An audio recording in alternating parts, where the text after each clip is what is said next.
MVPs. And you know, this is the truth. I'm going to give you an analogy you can appreciate. Steph Curry is a mini LeBron James in that he is a rare talent with no clutch gene. That's what he is. Rare talent, no clutch gene. Because every big shot that he has had in his postseason career, he has missed. He is now 0 for 8 on go-ahead field goal attempts in the final 20 seconds of playoff games. 0 for 8. And they ran a slick little play last night. They had a chance to steal this game. They had no business being in the game that late in the game. But well, they cheated because, Skip, you know Steph Curry tripped himself. He did. They didn't trip Steph. He tripped over his own foot. I'm going to give you that. It was a phantom foul call, and it shouldn't have happened. But by hook or crook, I'm going to give you hook or crook. They have the basketball. And my man, Danny Green, he just has brain locked, and he just kind of, talk about choking. He just chokes on the pass up court to Siakam, throws it out of bounds, and all of a sudden, they've got the ball on their end of the court with a timeout. So Steve Kerr says, let's run. It's a play that I've seen numerous times before, but it's the old Iggy cross-court pass to Draymond. You know, he throws it all the way across court, and then Steph starts off like a decoy, like he's not going very hard, and then he loops around DeMarcus off a pick, and he comes free, and he gets an open look. And if he makes that shot, we're having a different conversation. They're going to Toronto. Yeah. I don't know what chance they'd have without Clay or KD in Toronto, but you never know. Maybe Toronto tightens up. Right. I don't know. But Steph's got a shot, and he missed it. Not to cut you off, Skip, but like Van Fleet, they would have got me because I would have thought Iggy had thrown the ball away because Van Fleet was who's playing Steph Curry, and Steph Curry, like you said, he fakes the screen. Yeah. And when I see the ball come, I'm looking at the ball. And next thing you know, Steph peels, gets the pick from Boogie, and gets a great look. How many times you think in the regular season Steph has made that shot? Thank you for bringing that up. I think he can make it in the regular season with his eyes closed. I think in his pregame warmups, he can make that shot behind his back. He can go Meadowlark Lemon and just make it through his legs. Seriously, he can shoot that like it's a free throw, and he missed it badly. It wasn't even close. And I thought, well, there's that guy. And you know what? He goes 1 for 6 in the fourth quarter, and he missed all 4 of his threes, did Steph Curry last night in a fourth quarter with obviously no Clay and no KD. So you're the man. You got to do this. And meanwhile, the closer for the other team is Van Vliet, and he makes 3 threes in the fourth quarter, and they were big-time threes. They were killers. They were momentum breakers. They were season savers. They were title-saving shots. And I give it up because I can't beat that unless Steph can be that guy, and he proved once again, to me, he's just not that guy to make that shot. Well, Skip, I'm going to push back when you say he's a mini LeBron, because considering that LeBron has more playoff game winners than Michael Jordan and Kobe, and we've seen what he can do in the playoffs. We just saw it last year. He had 2 buzzer beaters against Indiana, and we saw him against these Raptors that won the title this year, minus Kawhi. So we've seen him. We've also seen him hit that big buzzer beat at the top of the key against Orlando. I think it was 2009, Skip. So we're not going to even go there because we know what LeBron represents come playoff time and game winners. We don't. He has run from so many late shots like he did in Game 1 at Oracle last year in the finals.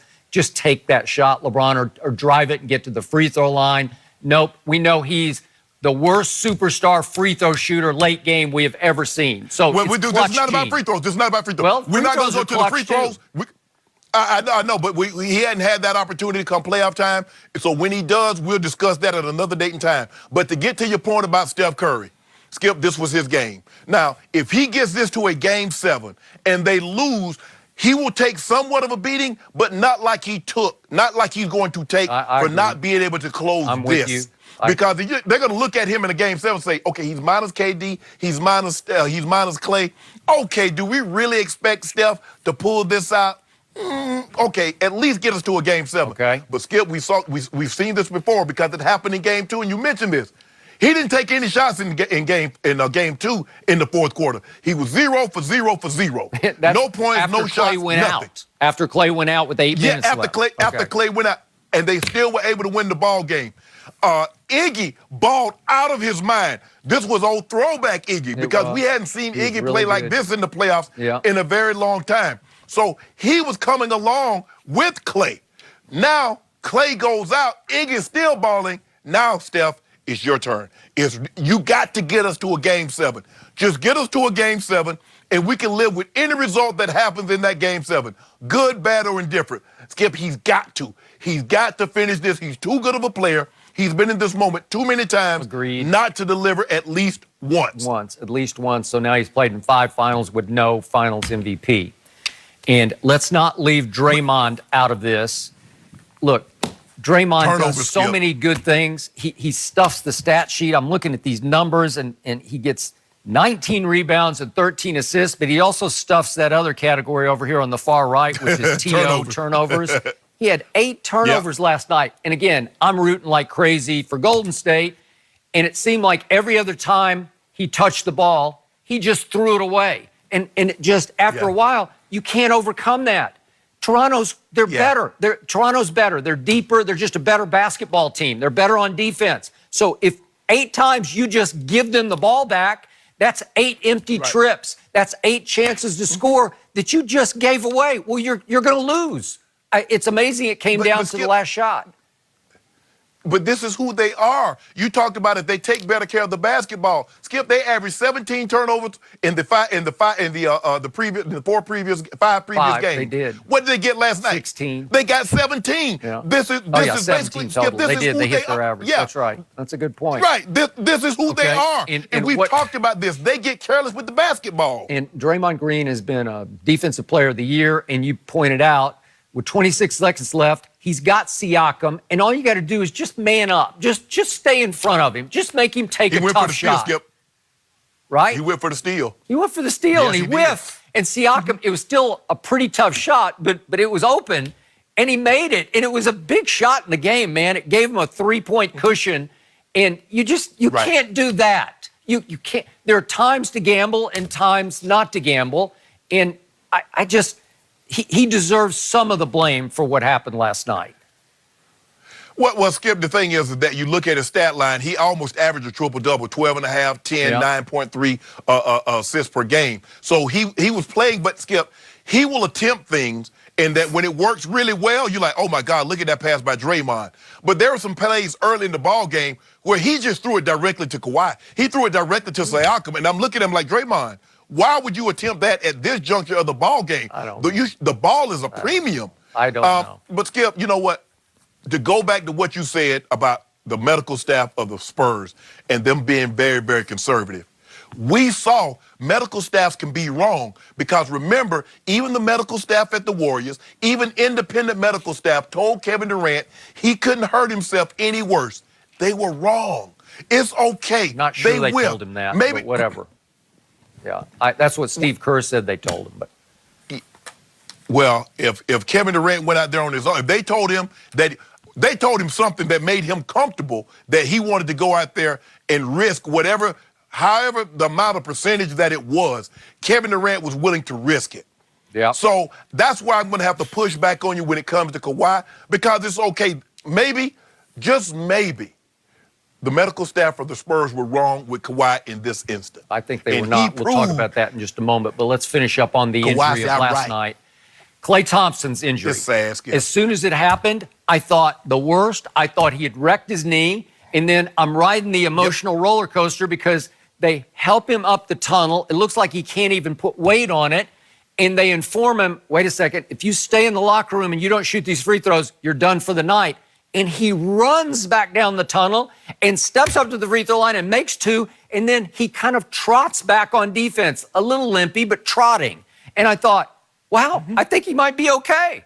And then I see him up in the tunnel after they took him out. They took an intentional foul and took him out. He's running in the tunnel, and he looked like he was running full speed on what turned out to be a ruptured ACL, torn. And then Doris Burke, what's that? No, go ahead, Skip. Finish your point. Go ahead.